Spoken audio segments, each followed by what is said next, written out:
जय जिनेन्द्र, मैं हूं तपेश जैन और हम लोग हैं जैन विशिक्षण विद्यापीठ। यहाँ पर आके एक अलौकिक और कहते हैं कि आध्यात्मिक, उसके बाद में अगर कहें भगवान की निष्ठा में या गुरु भगवंतों की निष्ठा में ऐसा आशीर्वाद मिलता है कि मन को शांति मिलने के अलावा बहुत सारी चीज़ें मिलती हैं।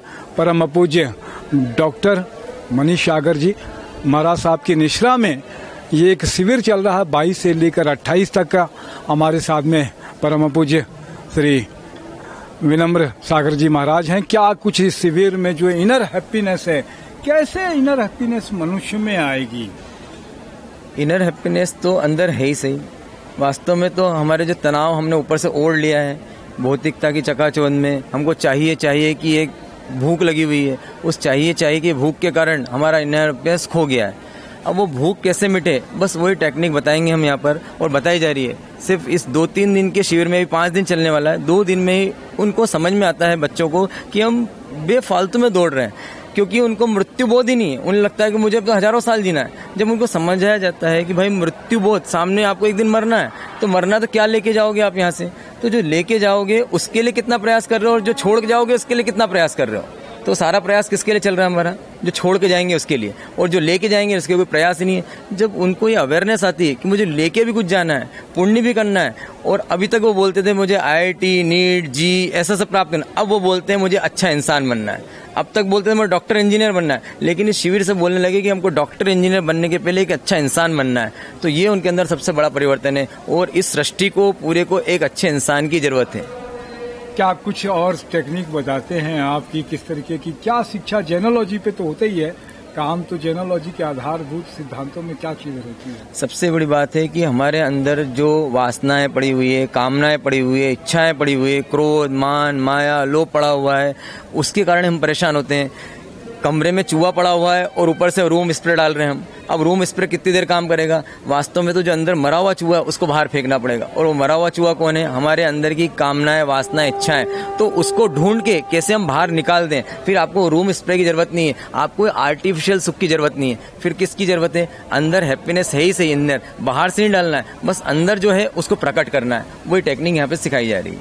क्या कुछ कहेंगे लोगों से भी आप? जैन विशिक्षण विद्यापीठ इतना अच्छा आयोजन, मुझे लगता है कि जेनोलॉजी के आधार पर कोई ऐसा स्कूल पूरे देश भर में ऐसा नहीं होगा। ऐसा वास्तव में मुझे इस बच्चों को समझा के ऐसा लगा कि यहाँ पर ये जो है शिविर लगाया गया बच्चों के लिए नहीं, बड़ों के लिए लगाना था। मुझे लगता है कि हमारे जैन समाज में जो ये बड़े जो हैं, जो आपकी उम्र के हैं, जो माता पिता हैं, वो नीरे बेवकूफ़ हैं। उनको ये समझ में नहीं आ रहा कि हमारे बच्चों को किस दिशा में भेजना है। वो एक कुएं की तरफ धकेल रहे हैं अपने बच्चे को, और वो समझ रहे हैं कि कुएं में धकेल के मैं इनका विकास कर रहा हूँ। उनको समझ में नहीं आता है, जब तक कि वो अपने कषायों पे कंट्रोल नहीं करेंगे, गुरु निष्ठा में नहीं रहेंगे, तब तक वो कैसे आगे विकास करेंगे।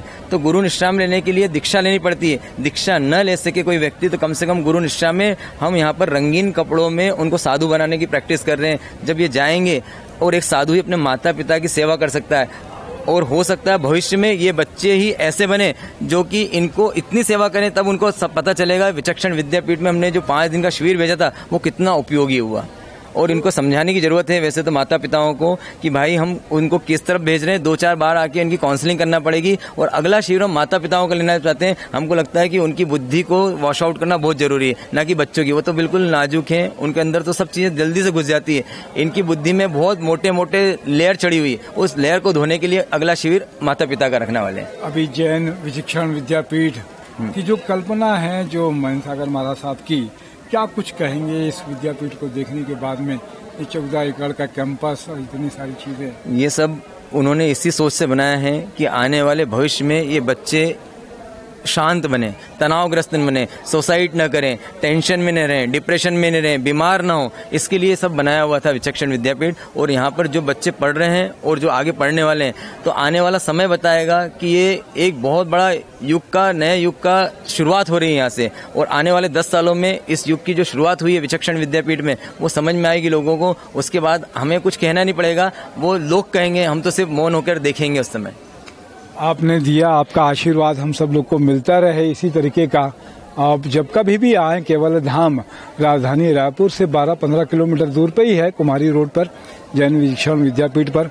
आपने ज्ञान दिया, आपने मार्गदर्शन दिया, आपका आशीर्वाद हम सबको मिलते रहे। मैं तपेश जैन नरेंद्र ठाकुर के साथ में, जय जिनेन्द्र।